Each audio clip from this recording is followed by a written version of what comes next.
Now, you also write about fruit wines, or you've written a really great article for Jancis Robinson on fruit wines, and those would be wines that are made from fruit other than grapes, like you mentioned, apples and pears. So, why are fruit wines gaining in popularity, do you think? So the focus of my article was actually blended fruit with apples, or sorry, with grapes. So Okay. wine grapes and other fruit. There The are a lot of co-ferment, yeah. yeah, so they're not all coherent. That was one of the things that I struggled with when I was writing this article because there's not one cohesive term that covers the whole category. Okay. Because a lot of the terms that people are using refer to production methods that don't fit every wine that's made like this, and you can't even really say wine. It's not wine. Um, so I started seeing this category appear about 3 years ago, and I thought it was kind of like a one-off. I think the first one I tried was from Art and Science in Oregon, and it was, I think, Viognier grapes and no, Gruner Veltliner grapes and apples. And it was just unlike anything I'd ever tasted before. It was so cool. And I was like, wow, I want to find more of these. And then I didn't see any. And just like the early part of this year, I started seeing them everywhere.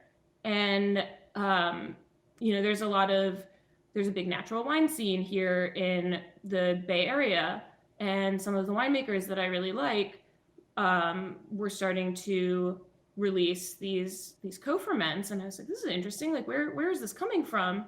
And I dug into it, and I realized, like, okay, this is like a pretty new thing. Like most of the time, when you see like a new wine trend, like Pet Nat or what's the Piquette, you look back and you're like, oh, this seems new, but it's not. They've been doing it for thousands of years. Right. But it doesn't seem like anyone was really doing these on a commercial level until about 10 years ago. Okay. And it hasn't really become like more common until the last 3 years and really the last 1 year. And so I was writing an article for a different publication about just kind of trends in wine. And I started researching the fruit wines for that. And the more I researched it, the more I was like, I think there's a story here. And so I started talking to producers, and what I found out was that like the inspiration for this was across the board, like very kind of like an optimistic and hopeful attitude where everyone had different reasons, but they're all making these wines to kind of make lemonade out of lemons. So we had a winemaker in the Loire Valley who lost a lot of his crop to frost and hail. And so he supplemented his grapes with apples and pears. Because they're And more hardy and resistant yeah, to frost and mhm, disease, thicker skins than yeah, grapes, yeah. yeah.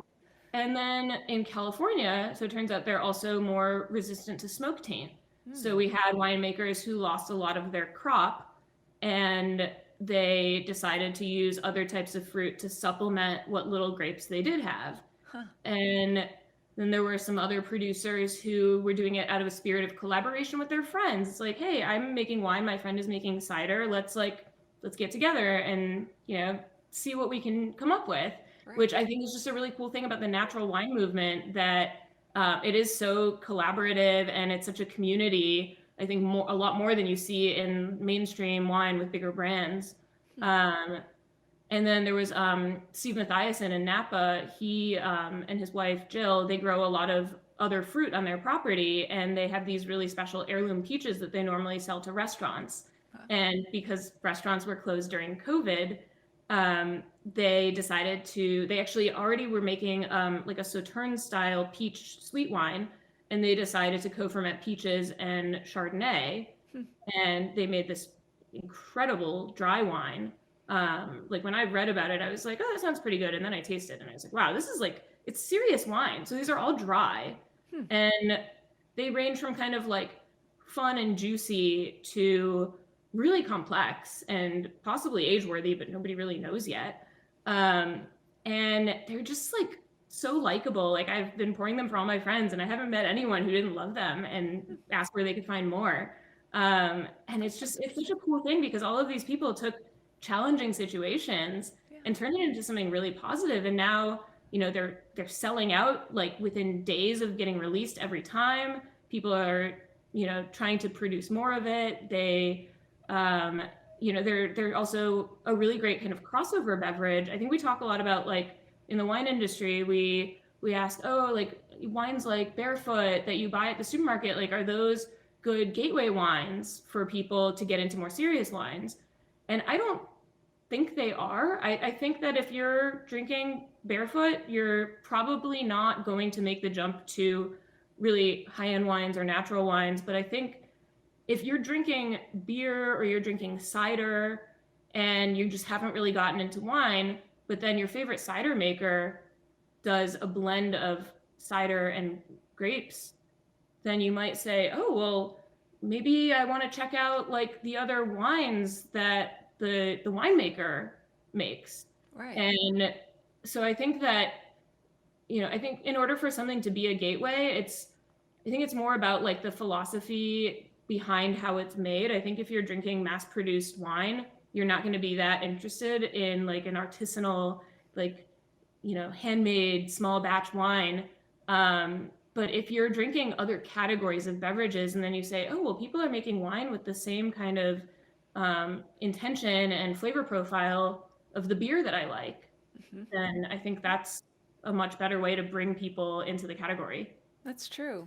My partner Miles, he usually gets a beer, a craft beer, and I gave him a glass of orange wine. He really liked it. And to me, I was smelling the beer and the orange wine, and they had similarities of this sort of, anyway, it was, I agree with you in terms of the crossover aspect, but all of this talk is making me thirsty. I'm drinking water here, but you've got two wines that you want to taste with us today. I would love to see what they are and why you chose them. Yeah.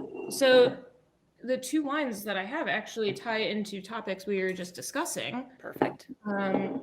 The first wine is CV Pinot, which is Pinot Grigio from Folly in Goriška Brda, Slovenia. The winery that I've stayed at both times I was there, and they have fantastic food as well that they pair with the wines. And it's an orange wine. Beautiful color. Yeah, this is really lovely. And then the other one is a fruit wine. There we go. That's backwards, but it says this is not wine. Yeah. And it is a blend of apples and Pinot Noir from Subject to Change Winery here in California. And it's done in a pet nat style. Interesting. So that's pétillant naturel, or naturally sparkling wine for French. And it's kind of, just again, for those who might not be familiar with these, it's if I understand correctly, at just a very high general level, they're bottling it while the first fermentation is still taking place, as opposed to just the second fermentation as they do in champagne. Okay. Yeah, and the pressure in the bottle creates the carbonation. Right. The ancient style predates champagne. Okay. Yeah. All right. So which one would you like to taste first for us? I think I'll start with the Kabai. Okay, great. I'd love to hear what you think of it. Just loving that color. Yeah, this color is beautiful. I'm just eyeing this vase on my counter that matches it perfectly. It's great. Well, the window light from behind you is got little shafts of amber light coming through the glass. It's beautiful. I would call this color goldfish. Oh, goldfish. That's neat. Yeah. I like to think of more fun colors than the usual ruby, amber. Yes, absolutely. I'm a color person, so. Yes, you are, having studied textiles. Yes, that's right. Color is one of your key passions. And I always admire what the rosé folks in Provence did. They have almost like more than a lipstick wheel. It just goes from ballet slipper, onion skin, all of this. Like, it's pretty cool. Yeah. But so what does that one taste like for you, Nikki?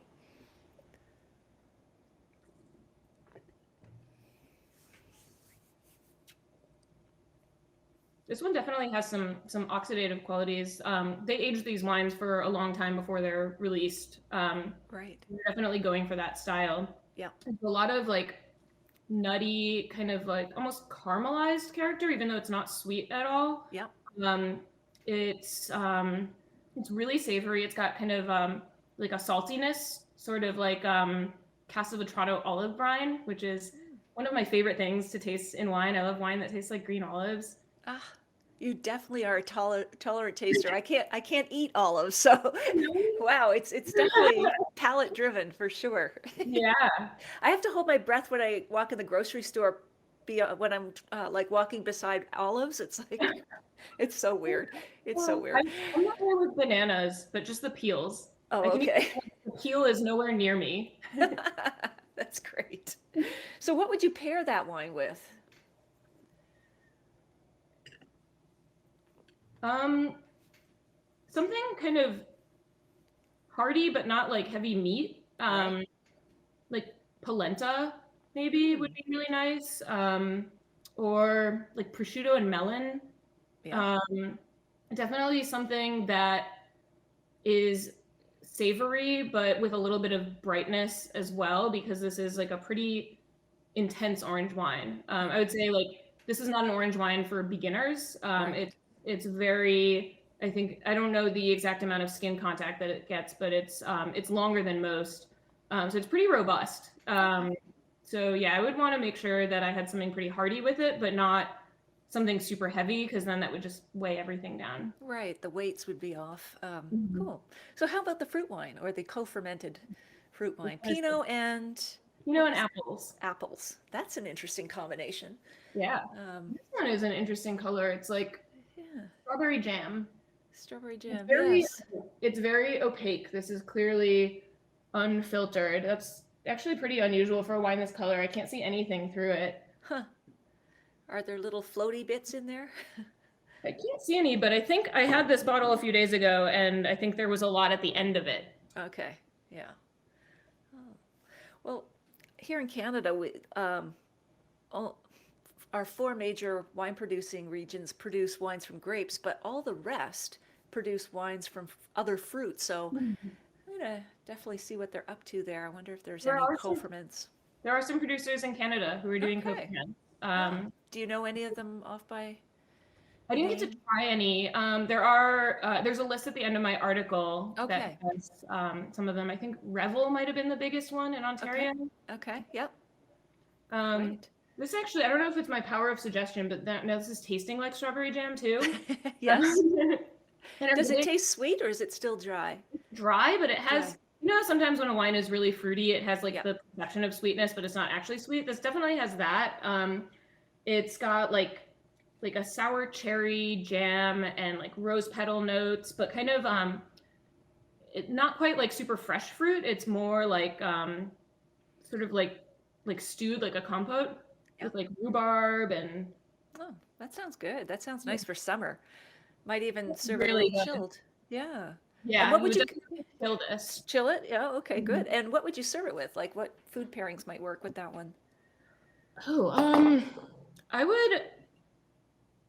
I think I usually drink fruit wines without food, just because they're Okay. so fun, and I kind of want them to be the star of the show. And I'm often drinking them like, outside with friends. Like Right. this would be a pool party wine.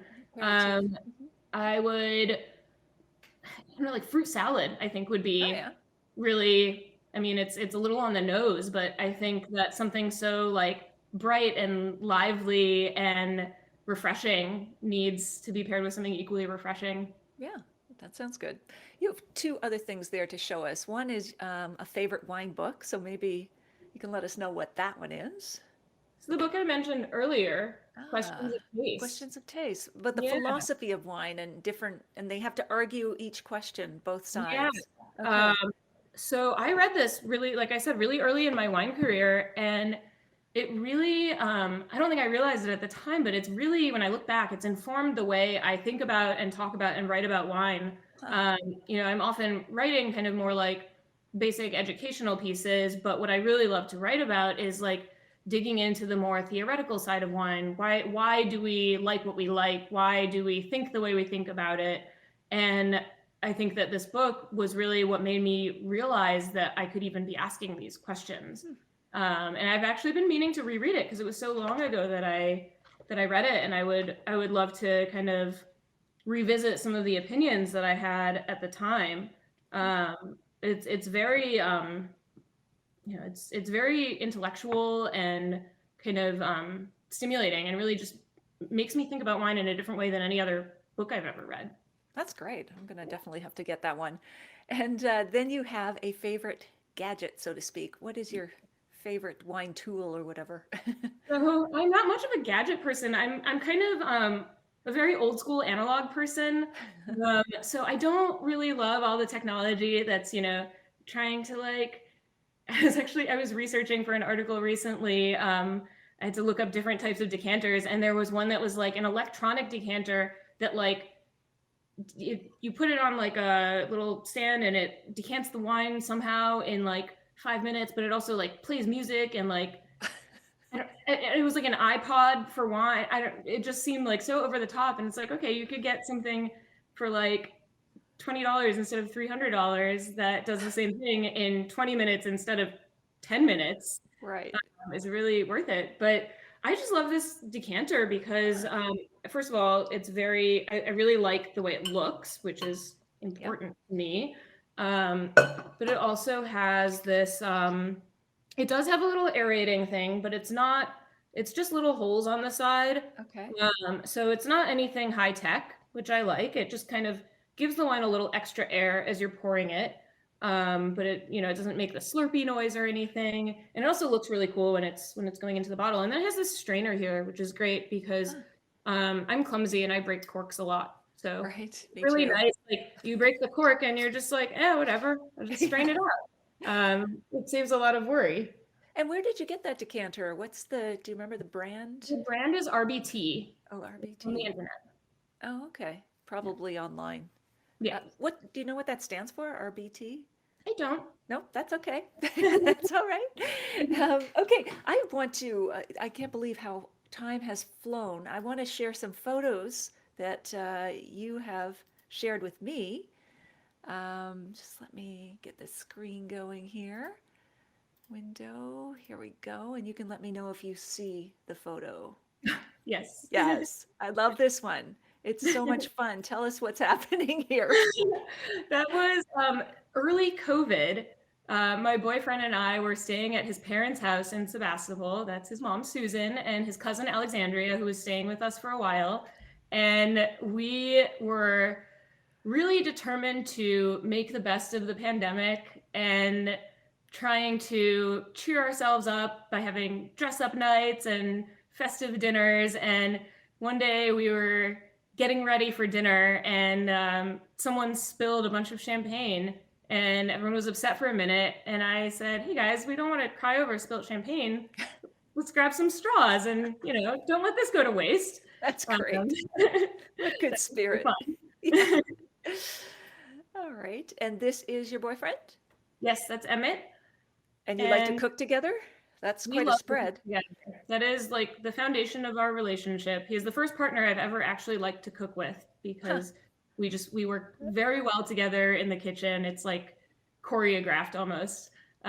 So I absolutely love hosting Thanksgiving. I think I've done it 7 out of the last 10 years. And this was the first Thanksgiving we hosted together at his parents' house. And I am generally not an organized person, but I'm also a very all or nothing person. So when I decide I need to be organized about something, it's pretty extreme. So I have like a whole Google Drive folder on my phone of Thanksgiving spreadsheets, and I have spreadsheets. Yes, spreadsheets and recipes and shopping lists that are like organized by section of the grocery store. And every year I print out all the recipes and we tape them up to the wall and it's like a battle station and we figure out the exact timing. And this was us pulling it off pretty much on time for the first time together. Looks beautiful, the spread. Wow. And here you are. Look at that cutie as well, who's with you. You call him a pandemic puppy? Yes. Yep. There are a lot of them. Cute. Oh my goodness. Just the eyes. Holy smokes. What is his name? His name is Oscar. He is an Aussie Doodle. So he's half poodle and half Australian Shepherd, and he just turned 1 last month. Sweet. He does wine tastings with you. He does. Does he like the pet gnats? Yeah, he actually, we think that he likes white Zinfandel. We've decided that's his personality. That's great. So here you are in Germany. This winery, upstate New York. Oh, it's upstate New York. Sorry, I'm thinking of another Constantine. Anyway, upstate New York. So tell us why this winery has particular meaning for you. So Dr. Constantine Frank was this really amazing figure in the wine industry. He was an immigrant from Ukraine in the 1950s, and he had, I can't remember exactly what he was doing, but he had some very, high profile, advanced degree type job in the wine industry. And he moved to New York to try and improve his family's financial situation, and noticed that the climate in the Finger Lakes was really similar to the climate back home. And at the time, nobody there was growing vinifera grapes, which are the European grapes that we see in pretty much all the wines that we drink. Most people were growing either Native American varieties or hybrids of French and American varieties. And so he was one of those kind of like mad genius figures that you hear about in the wine industry, where they're always saying like, oh, like, I think we can do this. And everyone's like, you're crazy. And then of course they try it and it works. And everyone was like, oh my God, you're a genius. So he was trying for years to like, he moved up to upstate New York and got a job as like a janitor at a grape research station because he was just trying to get in the door. And he just kept like hounding everyone for years. And then finally he convinced someone to let him plant some Riesling. And they said, okay, if it lasts the winter, then I'm going to let you keep doing this. And of course it did. And now the Finger Lakes is one of the best regions in the world for Riesling. And so Dr. Frank is very special to me because I discovered my love for wine while I was studying in that region.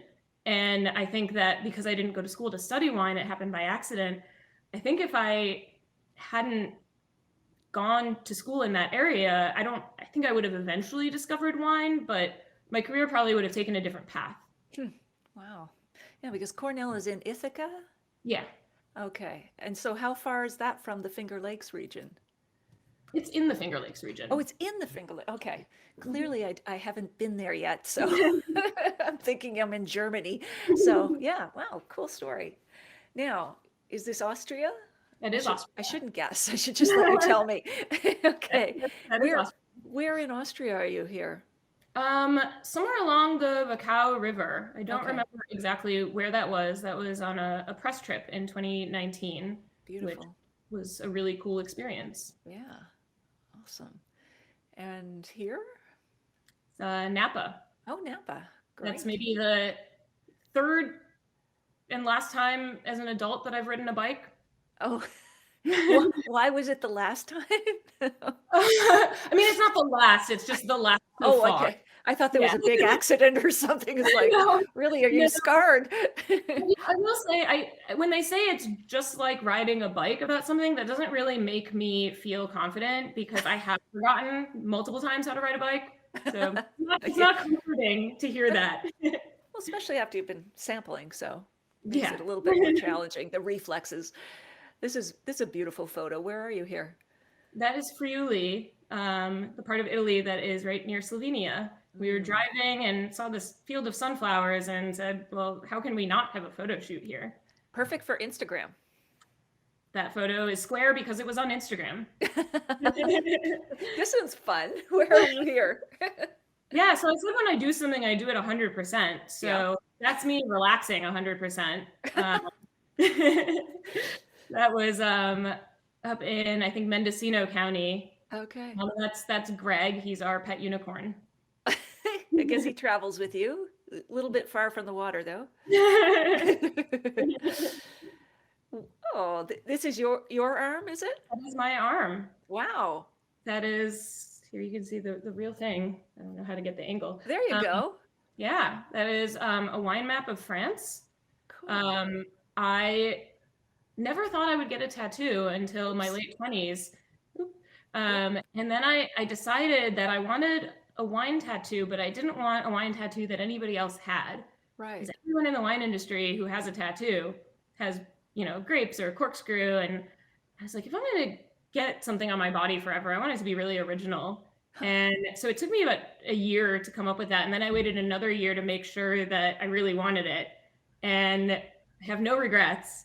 It's incredibly useful. Whenever I'm drinking wine with friends and we're drinking something from France, they'll say, "Oh, where is this from?" And I'll just be like, "Oh, it's right here." That's great. I've actually, my dad always told me, like, "Oh, if you get a tattoo, you're never going to get hired at a job." And I've been in job interviews where the interviewer notices the tattoo and then calls in the CEO of the company and says, "You have to see this." And I get the job. That's So great. Absolutely. That's unique.